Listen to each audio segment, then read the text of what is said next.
네, 오늘 만나신 모델은 BMW를 대표하는 컴팩트 세단 3 시리즈인데요. BMW를 대표할 뿐 아니라 모든 브랜드들이 컴팩트 세단을 개발할 때 벤치마크 대상 1순위로 꼽는 모델이기도 합니다. 주행 성능을 비롯해서 밸런스가 특히 좋은 것으로 알려져 있죠. 특히 이번 모델 G20으로 오면서 여러가지 변화들을 추구하고 있는데 과연 어떤 매력을 보여줄지 잠시 함께 느껴보시겠습니다.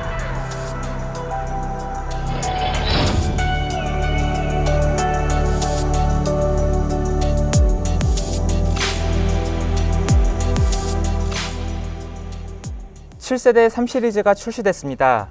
BMW는 모든 것들을 처음부터 개발한 3 시리즈라는 점을 강조하고 있습니다. 디자인은 한눈에 BMW 3 시리즈라는 것을 알게 해줍니다. 기존 모델 대비 큰 변화가 없다는 평도 많은데요. 하지만 세부적으로 많은 것들을 바꿨습니다. BMW 특유의 그릴은 상황에 따라 열고 닫히는 액티브 에어스트림 키드니 그릴로 구성됐고요. 범퍼 양측면에 옆으로 누워있는 T자 형태의 공기 흡입구는 미국 국립항공자문위원회의 제트 엔진을 위한 흡입구 디자인에서 영감을 받았다고 하네요. 새로운 헤드램프 안쪽에 블루 컬러가 보이시나요? 레이저를 광원으로 사용해 500m까지 비출 수 있는 레이저 라이트가 탑재됐다는 것을 뜻합니다. 측면부는 날렵한 세단의 이미지를 보여줍니다. 특히 뒤로 갈수록 높아지는 라인이 전진감도 키워줍니다. BMW 특유의 C필러도 유지했고요. 후면에는 3차원 형태의 L자 리어 램프를 갖췄고 듀얼 파이프로 멋을 냈습니다. 배기구 직경도 80mm에서 90mm로 키워 스포티한 멋도 보여주고요. 새로운 플랫폼을 활용한 만큼 차량 크기도 한층 커졌습니다. 76mm 길어지고 16mm 넓어졌으며 6mm 높아졌는데요. 휠베이스도 41mm 늘려 실내 공간에 대한 기대를 높였습니다.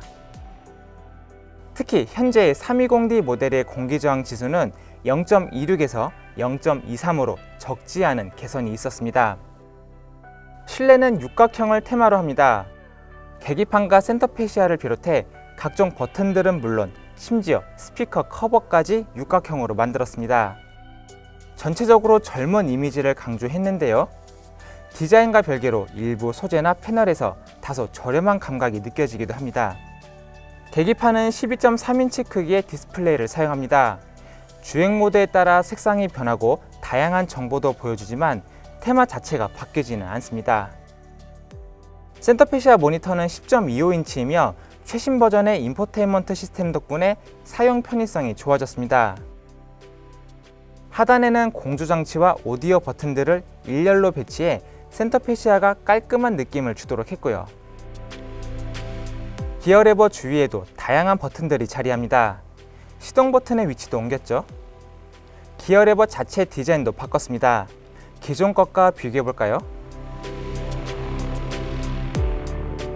시트는 평이한 구성입니다. 그래도 바느질 장식으로 멋을 냈고 럼버 서포트를 넣는 등 과거 대비 좋은 모습을 보여주고 있죠. 뒷좌석은 넉넉한데요. 최신 차체의 영향을 많이 받은 부분입니다. 이제 독일 컴팩트 세단이 좁다는 인식은 갖지 않으셔도 되겠는데요. 트렁크는 일반적인 형태이며 뒷좌석 폴딩으로 공간을 넓힐 수 있습니다.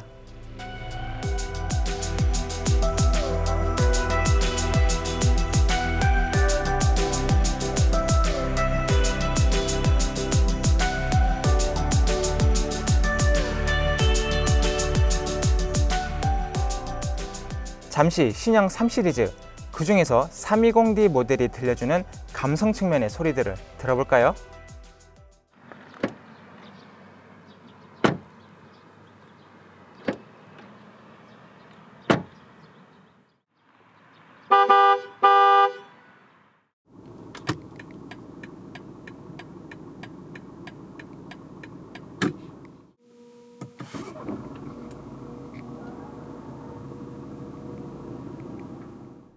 입문형 모델의 성격을 갖지만 다양한 편의 및 안전 장비를 갖췄습니다.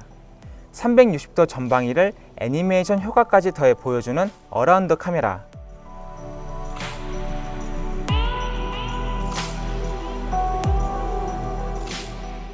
앰비언트 라이트, 무선 충전,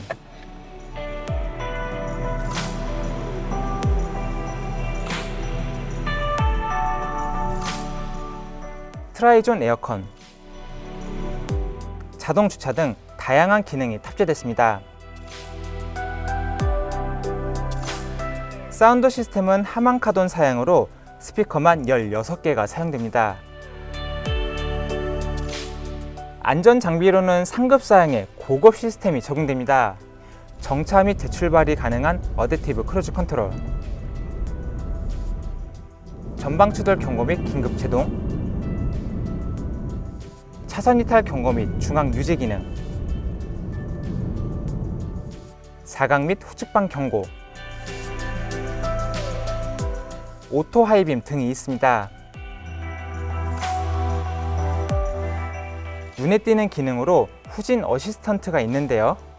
골목길이나 막다른 길 혹은 주차장에서 후진을 자동으로 해주는 기능입니다. 마지막으로 주행한 50m의 주행 기록을 저장해서 되돌아갈 수 있고요. 버튼만 누르면 작동하기 때문에 조작법도 간편합니다. 유용한 기능인데 완벽하게 동일한 각도로 나오는 것은 아니기 때문에 너무 타이트한 공간에서 후진해 나올 때는 주의가 필요합니다. 후진 속도가 너무 빨라도 안 되고요.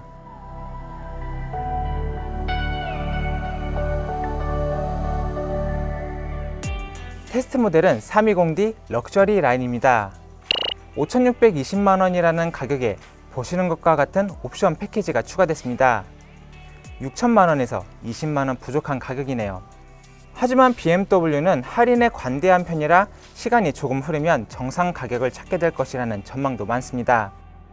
그럼 높은 효율을 가지면서 BMW만의 운전 재미까지 느낄 수 있는 후륜구동 디젤 세단 320D가 BMW의 게임 체인저가 될 수 있을지 확인해 보겠습니다.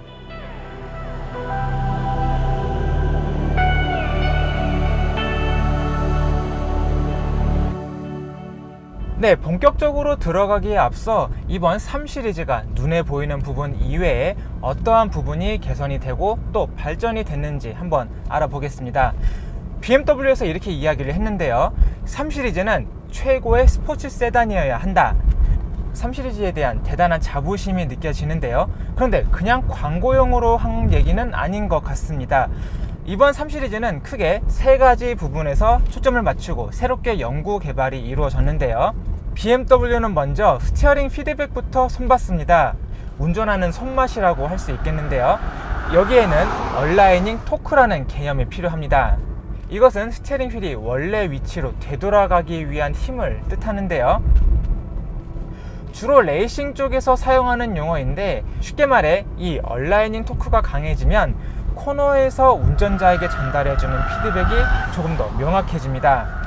언더스티어나 오버스티어를 예측하는 데도 많은 도움을 주고요. BMW는 기존보다 10% 높은 얼라이닝 토크를 전달해준다고 합니다. 서스펜션의 구조 자체는 전륜 스트럿, 휠은 멀티링크로 크게 바뀌지는 않았습니다. 대신 캐스트각의 최적화를 비롯해서 뉴매틱 트레일, 메커니컬 트레일, 그리고 슬립 앵글을 비롯해서 다양한 부분에서 완성도를 높였습니다. 네, 이것이 바로 지오메트리의 변화입니다. 스티어링 시스템도 손봤습니다. 가변 기어비 방식을 사용하고 있는데요. 지금까지는 어느 순간 갑자기 기어비가 바뀌는 구간이 있었습니다.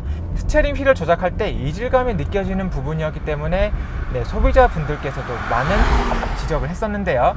이것을 BMW는 조금 더 점진적으로 부드럽게 작동할 수 있게 바꿔놨습니다. 운전을 할 때 거슬리는 부분 없이 스티어링 휠 감각에 집중할 수 있게 만든 것인데요. 여기에 서스펜션의 댐퍼까지 바꿨습니다.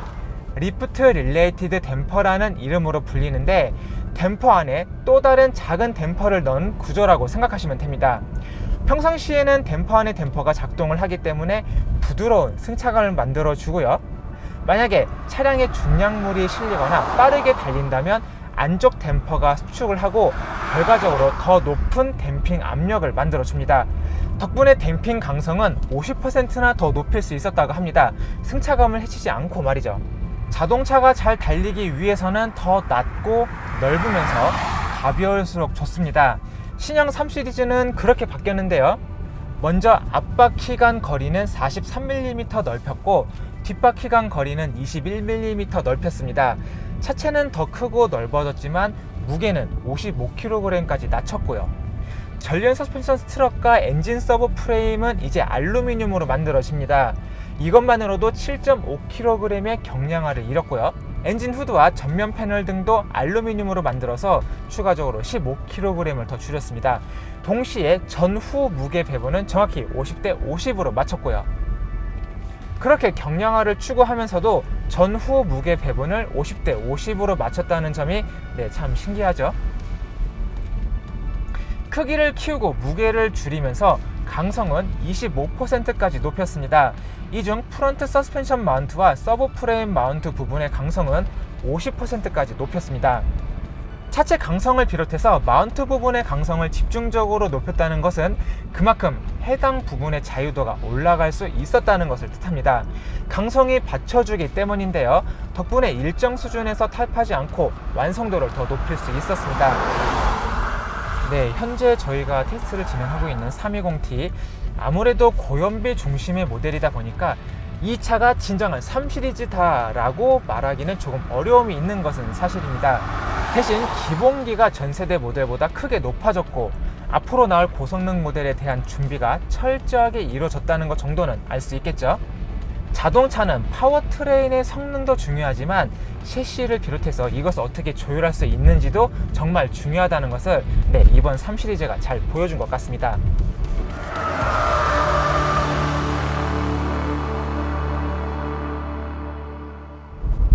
그럼 지금부터 BMW 3시리즈와 함께 달려보겠습니다. 현재 국내에 나와 있는 3시리즈 두 가지로 나와 있죠. 같은 2리터 엔진을 기초로 디젤과 가솔린으로 나뉘는데 현재는 디젤을 채용하고 있는 320D입니다. 그럼 한번 가볍게 달려볼까요? 주행 모드는 임시적으로 스포츠 모드로 설정을 했습니다. 역시 차가 달려나갈 때 운전자에게 전해주는 이 어떤 피드백 측면에서 명확하다는 것이 상당히 좋고, 스티어링 휠을 돌릴 때 이 차체를 제어하는 이 느낌을 확실하게 전해준다는 점, 역시 BMW 모델들이 보여주는 공통된 이점이라고 생각이 됩니다.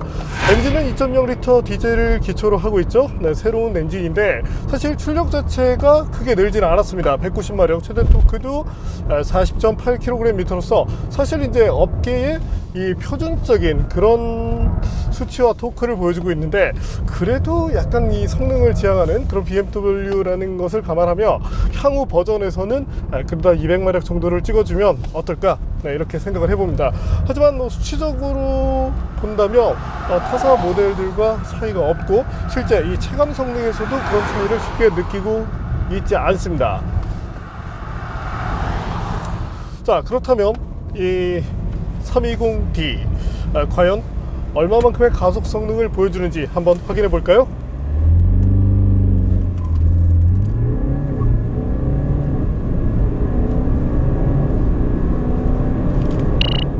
저희가 테스트한 결과 가장 빠른 기록은 대략적으로 이 정도면 7.3초라고 보는 것이 맞을 것 같은데요.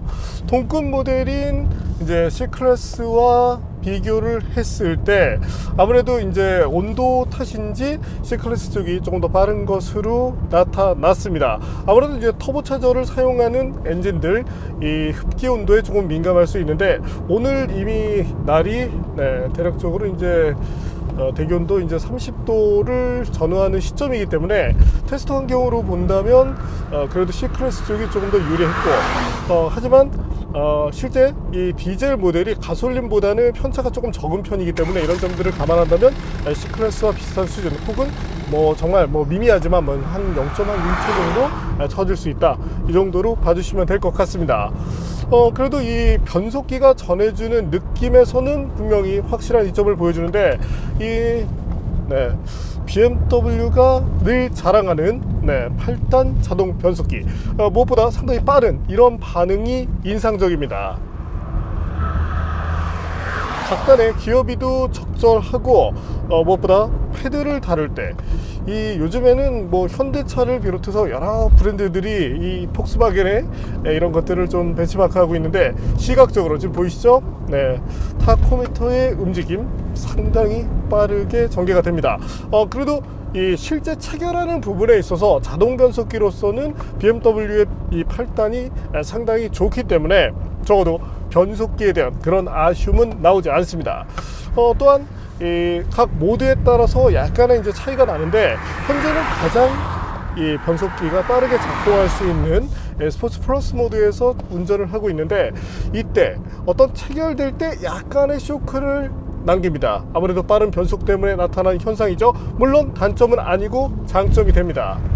하지만 일반 모드에 있을 때 이때는 또 부드러운 그런 체결감을 잘 보여주기 때문에 역시 변속기 부분에 대해서는 칭찬을 아끼고 싶지 않습니다. 적어도 수치적인 면으로 본다면 타사와 이렇게 큰 차이는 없었지만, 적어도 어떤 그 종합적으로 운전자에게 전해지는 그런 어떤 질적인 부분에 있어서는 상당한 이점을 보여주는 것이 이번 320D라고 말씀을 드리고 싶네요. 또한 이번 모델에서 조금 특징이 되는 것, 아무래도 경량화를 꼽을 수 있게 되겠죠. 특히 BMW 5 시리즈 같은 경우는 다른 모델 대비 확실하게 가벼운 차체를 보여주고 있습니다. 자, 그렇다면 3 시리즈 과연 얼마나 다이어트에 성공했는지 확인해 볼까요? 수치로 본다면 대략적으로 1600kg 정도를 보여주고 있죠. 그렇다면 경쟁차 한번 비교를 해보겠습니다. C클래스와 비교를 했을 때 C클래스가 정말 이 소폭 이 가벼운 정도를 보여주고 있는데, 이 정도의 차이라면 사실 그 격차가 크다, 이 3 시리즈가 더 무겁다 까지 얘기하기는 어렵습니다. 왜냐하면 저희가 이제 대략적으로 연료 잔량을 90% 이상에서 측정을 하는데, 이 경우 대략적으로 한 5에서 한 10kg 정도는 차이가 날 수 있기 때문이죠. 그래도 눈여겨볼 부분이 하나 있었죠. 한번 볼까요? 다시. 자, 이제 C클래스 것과 다시 이제 보고 계신데, 자, 이때 320D의 무게 배분, 확실한 5대5를 보여주고 있습니다. BMW가 늘상 우리는 50대 50, 50대 50 이런 것들을 외쳤는데, 그 때문인지 다양한 브랜드들이 이 50대 50을 많이 맞추는 모습을 보여주는데, 그래도 이 BMW 뭔가 우리는 정말 오차 범위가 10kg도 안 돼, 이런 정도를 보여주고 있다는 점이 상당히 재밌습니다. 자, 지금 잠깐 요 자료 영상으로 보고 계시는 거 바로 이 320D의 트렁크인데요. BMW는 예전부터 무게 배분을 맞추기 위해서 배터리를 트렁크 쪽에 장착시켰습니다. 하지만 현재는 럼플랫 타이어를 세팅하면서 그러다 보니까 스페어 타이어가 필요 없어졌죠. 다만 이제 보스킷이 없다는 것이 조금 아쉽긴 한데, 그래도 배터리를, 이 무거운 배터리, 큰 사이즈의 배터리를 중앙에 적재시키면서 어떤 이상적인 밸런스를 만들었다는 점은 칭찬할 내용이라고 생각이 됩니다.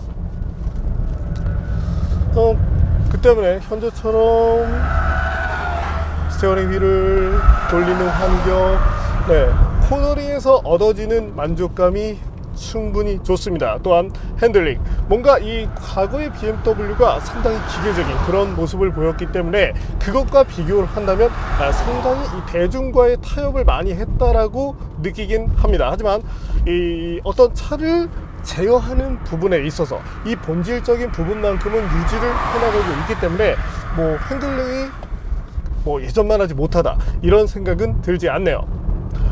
자, 코너를 들어갈 때 현재처럼 가볍게 브레이킹, 자, 스티어링 휠을 이렇게 조작할 때 핸들링에 의해서 차체를 쉽게 제어할 수 있다는 것도 좋지만 코너링 재미 역시 쏠쏠합니다. 다만 타이어의 영향 때문에 코너링 퍼포먼스 자체가 매우 빠르지는 않은데요. 타이어는 한국 타이어의 S1 에보 3를 사용합니다. 상당히 뭐 해외에서도 좋은 평가를 받았던 타이어이고, 그 때문에 이제 기대를 많이 했었는데, 아무래도 앞뒤 이 사이즈를 스퀘어 타입, 앞뒤 이제 사이즈가 동일하죠. 이렇게 셋업을 하다 보니까 아무래도 원했던 만큼의, 기대했던 만큼의 성능이 구현되고 있지는 않습니다. 때문에 기본적인 이 스티어 특성은 뚜렷한 언더스티어를 바탕으로 하게 되는데, 그래도 이 어떤 그 코너의 중심에 있을 때 가속 페달 터치를 통해서 리어 휠을 활동적으로 움직일 수 있다는 점, 그를 통해서 뭐 쉽게 말하자면 기본적인 특성 자체는 언더스티어지만 가속 페달 조작을 통해서 조금 더 뉴트럴한, 때로는 오버스티어를 이렇게 구현할 수 있다는 점이 특징으로 부각이 됩니다. 만약 여기서 타이어가 더 커졌다면 아무래도 조금 더 뚜렷한 언더스티어를 보였을 것으로 예상이 되는데요. 그리고 스티어링 휠, 어떤 이 묵직함에 대한 세팅이 상당히 잘 되어 있습니다. 최근에는 대중 브랜드들도 어떤 이 묵직함 버튼을 눌러서 모드를 바꿔줄 때 묵직함을 이렇게 탄력적으로 보여줄 수 있도록 설정을 하는데, 그것 자체가 너무 인위적이어서 아쉬움을 줄 때도 많이 있었습니다. 반면 현재의 3 시리즈 적어도 스티어링 계통에서만큼은 아쉬움을 보여주고 있지 않네요. 어쨌든 타이어, 이 S1 에보 3가 지금은 뭐 어쨌든 이 RE 타이어가 아니라 OE 스펙으로 튜닝이 되어 있기 때문에 어떤 본질적인 성능을 모두 끌어낸다기보다는 제조사에서 요구하는, 이 자동차 제조사에서 요구하는 그런 스펙에 맞춰서 튜닝이 되어 있기 때문에 향후에 이 애프터마켓용인 RE 타이어라면 조금 더 나은 성능을 보여주지 않을까, 이렇게 기대를 해봅니다. 상당히 잘 달리는 320D인데요. 그렇다면 제동 성능은 어떤지 한번 확인해 볼까요?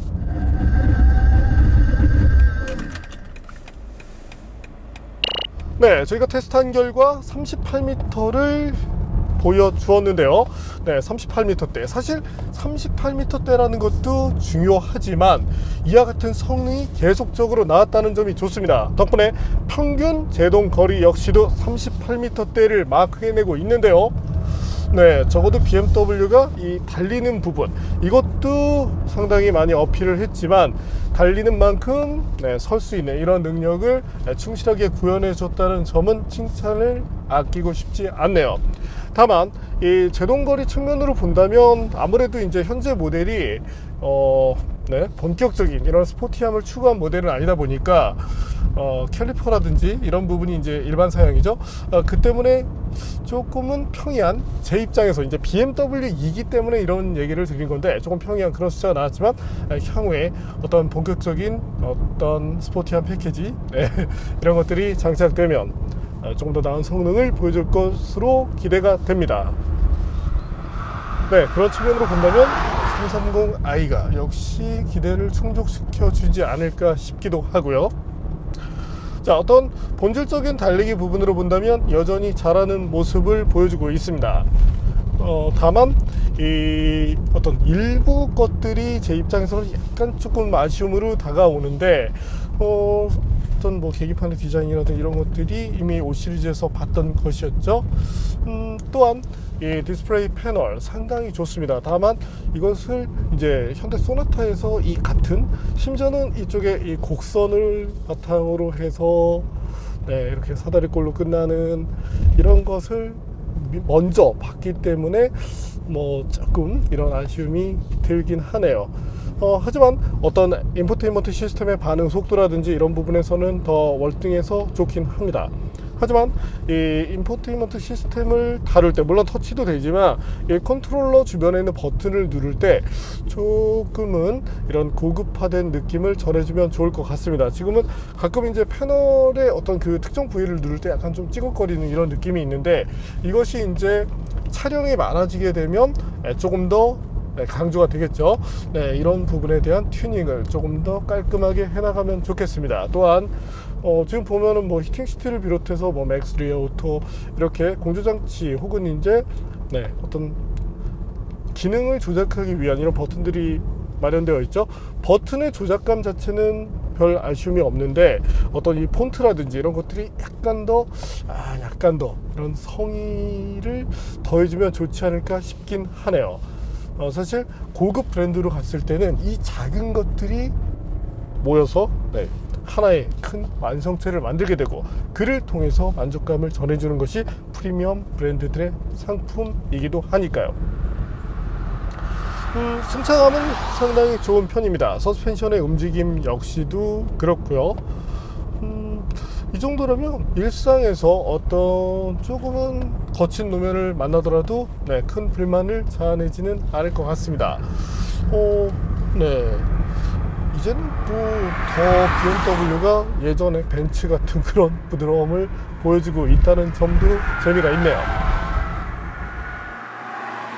그리고 디젤 모델을 타는 이유가 있다면 역시 주행 연비 때문이겠죠. 저희가 테스트한 결과 고속도로를 달리고 있을 때 리터당 20에서 대략적으로 한 22km를 전후하는 수준을 보여주었습니다. 물론 1리터로 갈 수 있는 주행 거리인데요. 때문에 어떤 종합적인 이런 환경에서, 특히나 이제 오토스톱을 활용해서 시내 주행에서의 이점을 부를 수 있다든지 때문에 적어도 연비 차원으로 접근하고자 하시는 소비자분들께 충분한 만족감을 드릴 수 있을 것으로 전망이 되네요. 여전히 장거리 투어를 하는데 있어서만큼은 디젤이 나은 것도 사실이니까요. 그래도 어떤 이 브랜드가 전해주는 본질적인 느낌을 갖기 위해서는, 어떤 체감하기 위해서는 가솔린이 낫긴 하고요. 자, 그렇다면 디젤 엔진이 채용된 만큼 MVH 쪽이 불리해질 수 있겠죠. 그럼 얼마만큼의 정수성을 보여주는지도 확인해 보겠습니다. 테스트 결과 상당히 좋은 수준을 보여주고 있는데요. 의외로 앞쪽에서 이 윈드실드 쪽으로 가까워졌을 때는 아무래도 엔진 소음이 유입이 됩니다. 하지만 이 차량의 중앙 영역으로 오게 되면 소음이 거의 완벽하게 차단됐을 정도의 수준인데, 적어도 주행할 때의 정숙성은 충분한 경쟁력이 될 수 있을 것 같네요. 다만 타이어로 인해서 이 로드 노이즈 이런 것들이 약간 더 들어오고 있는데, 향후에 이 타이어만 사실 이 타이어와 지금 차량의 매칭 자체는 좋지만 소비자 취향에 따라서 조금 더 저소음 타이어를 끼워준다면 아주 상당한 수준의 그런 정숙성이 나오지 않을까, 이렇게 예상을 해보게 됩니다.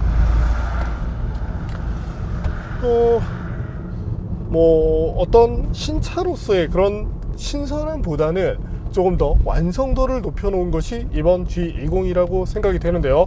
하지만 그래도 아쉬움을 주는 부분이 있다면 이건 누구라도 지적을 할 수밖에 없겠죠. 가격 부분이 다소 아쉽습니다. 대략적으로 이제 트림 간 차이가 있지만 할인을 일정 수준 감안하고 내놓은 것이 아닐까 싶은데, 저희가 보는 적정 가격은 현재 보시는 것처럼 이것보다는 월등히 낮습니다. 때문에 BMW 코리아가 어떤 그 할인이라는 것에 소비자들이 좀 익숙해져 있는 것은 사실이지만, 조금 더 좋은 그런 가격 정책을 통해서 어떤 소비자들의 만족감을 높여주면 좋겠네요.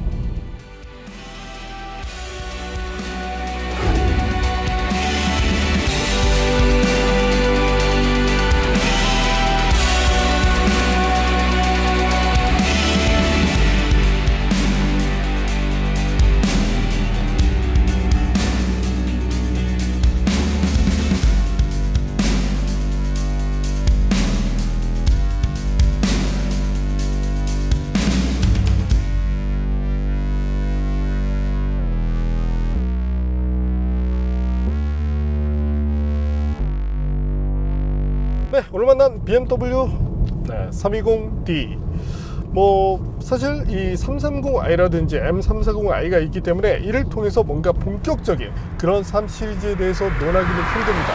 하지만 그럼에도 불구하고 어떤 다루는 측면에서 조금 더 편안하고 쉽게 가져갔다는 점이 좋았고, 그 속에서 그래도 브랜드가 추구하고자 했던 그런 핸들링의 재미라든지 이런 것들을 아주 충실하게 구현해냈다는 점은 칭찬할 부분이라고 말씀을 드리고 싶습니다.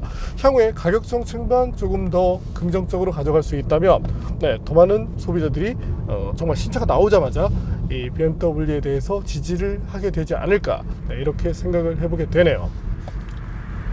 기능적인 부분으로도 무난하고, 네, 사운드 시스템. 의외로 이 하만카돈 사운드 시스템이 평이한 그런 모습을 보여줄 때가 많았는데, 현재 3 시리즈의 하만카돈 사운드 시스템은 의외로 좋은 모습을 보여주었습니다. 또한 이 서라운드 모드를 작동시켰을 때 이제 대부분의 차들이 너무 인위적이어서 이 기능을 쓰지 않게 되는데, 그런 것들을 최소화시켰고, 또한 고음과 저음 이런 부분을 튜닝해서 듣더라도 그 기복이 크지 않았기 때문에 안정적인 그런 음악 감상을 하고자 하시는 분들께 충분한 만족감을 드릴 수 있을 것으로 예상이 되네요.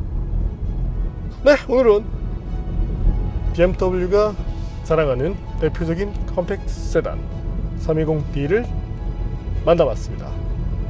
가격 정책 누가 하고 있을까? 이것만 잘하면 이미지 확 좋아질 수 있을 텐데.